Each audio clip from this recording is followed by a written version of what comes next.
I want to talk to you about me. Yeah, me. I really don't like talking about me, but I think it's really important to talk about my experiences as a leader and some of the struggles and some of the successes that I've had. And it's been a journey, and I will tell you that. And the hardest truth that I've learned about leadership is it's not always outwards. They always say if you point at somebody, you got, three fingers facing backwards back at you. So I had what I had to do is I had to go back and I had to look in the mirror.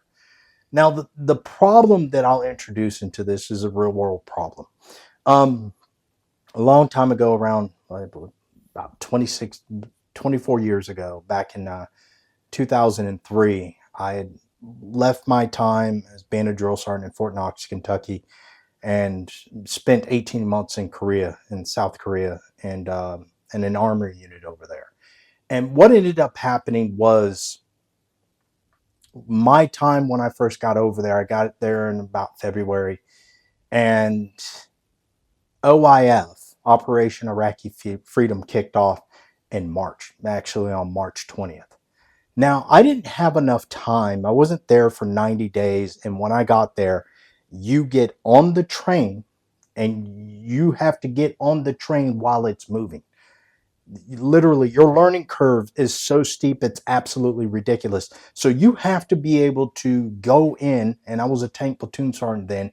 You have to go in with a knowledge base and a foundation that is so rock solid and so deep. It's ridiculous because you're going into a real world environment and you don't know if bad things are going to happen. You don't know if the horde of North Korea is going to come south. That was our attitude back in the early 2000s.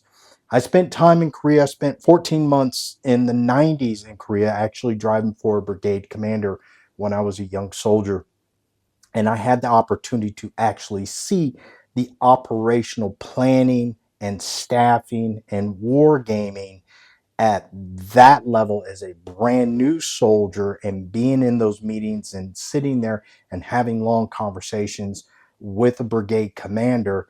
And I truly had a different experience of what I was going into, and I took everything with the utmost seriousness because there wasn't any margin for error. Now when I got there, when OIF kicked off, a armor unit, a tank unit, is really, really small. You only have my unit only composed of around 16 individuals with 4 tanks, and it's hard staffing and doing all the external requirements that are demanded on our organization and still focusing on our real world mission. Now, when OIF kicked off, the conditions actually turned horrible because all of our external support from the Korean nationals were taken away and they locked our installation down, but the work still had to continue. We still had our perimeter guards that were normally covered by the Korean nationals, and we still had to train for our real world mission. And me getting there, coming off the trail as being a drill sergeant, I had to sit there and look at the challenges and just say, challenge accepted, let's go. Because I had every right to sit there and point at absolutely everything around me and say the training environment wasn't right, the training resources weren't right.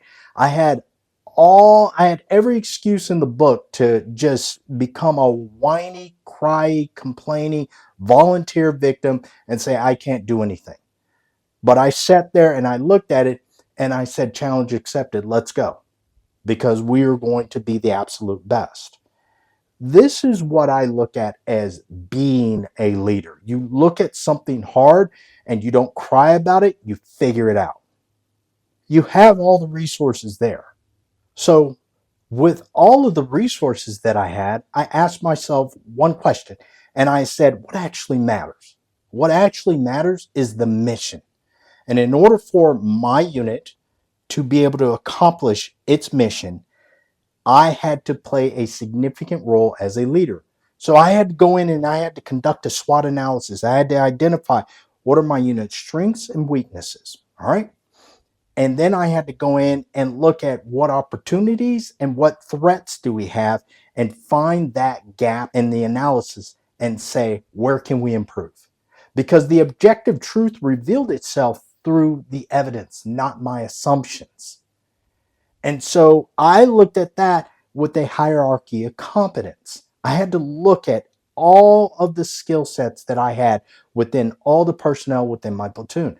I had a great platoon leader, and granted, he's an officer, but I've got around 12 years of experience on this guy who just came out of the Armor Basic course. Now, he's the leader of the organization, and essentially, I'm his advisor. I'm helping him and I'm developing him.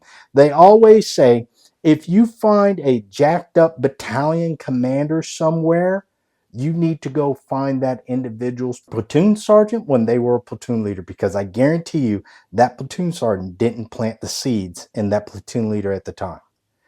And so I approached everything with my lieutenant with intellectual humility. It's not like I acted like a dummy, but I did look at him and say, hey, what do you know? Because this is what I know. And then I would bring in my tank commanders. I would bring in everybody in my platoon. And I'd be like, what do y'all know that I don't know? Because I can't be everywhere and I can't see anything. And that's when I would go back to that question and say, what actually matters and what role am I playing as a leader in developing my organization so that they can be autonomous individuals thinking for themselves and doing the right thing and holding themselves accountable to their responsibilities when nobody's around. So being accountable when nobody's around, you got to sit there and say, hey, look, at the level that I was at, and we always worked 2 levels up, I sat there as a platoon sergeant saying, I have the knowledge, I have the skills, and I have the ability. I have everything that I need. And I looked outwards around me and I said, what resources do I have available? I've got all my simulators, I've got all my trainers, and I've got 4 tanks that are fully functional, and I've got 15 individuals, 16 including myself inside of my platoon. We can get things done. I literally closed the gap. Now, remind you, we're still fulfilling other missions while OIF is going on. So I am highly, diverse with people going everywhere and doing everything, because the sergeant major still wants his detail. We still got to keep the post clean. We still got to keep, Camp Casey, all the grass cut, and we got to do all that other crazy stuff. So when it comes to maintenance of 4 M1A1 heavy common tanks, I'm sitting up there looking at my platoon leader, and I'm like, hey, we're ready until we're dead. Where are your coveralls at? And then he would get snatched up going doing officer stuff somewhere. And so it would be me and a PFC pulling maintenance on 4 tanks. But the mission still had to be done. So my platoon, every now and then when they would get a break, or if they were off duty, they would come down into the platoon and or down into the motor pool, and they'd see me working. You lead by example. That's where that gap between my belief and my unit's capability came from. They saw me actively engaged as a leader, and they were like, damn, he's out there getting his grind on. I'm going to go out there and get my grind on.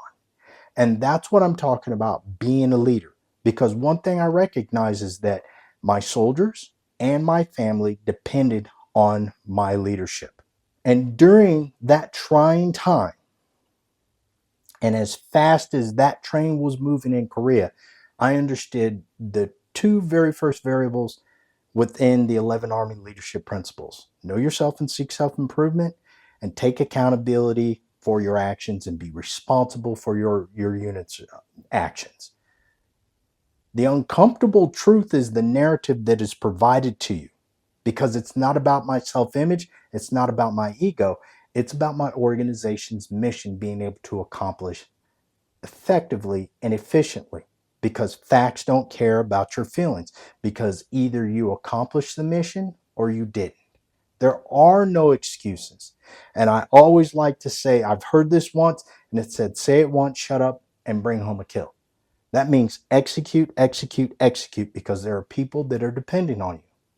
What I just described in a military sense is no different in a civilian organization sense.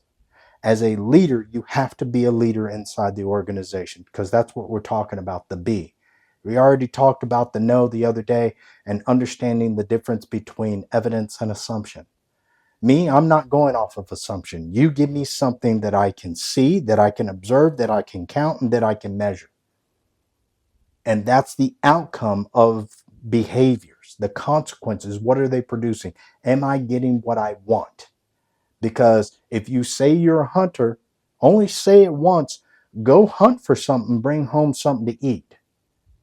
If you're a leader inside of a manufacturing plant, don't sit up there and look at your dashboard all comfortable inside of a briefing room. How about you go down to the line and actually see how things are functioning? You got time to do it. Because the hardest thing about leadership is accepting and acknowledging the truth that you're avoiding. So please tell me, what truth are you avoiding? Drop it in the comments, all right? Follow along on Monday, Wednesdays, and Fridays. Because Monday, it's all about the know. Wednesday is all about the be, and Friday is all about execution. Because execution is important. Do your behaviors align with what you know and who you said you were going to be? I look forward to seeing you next week.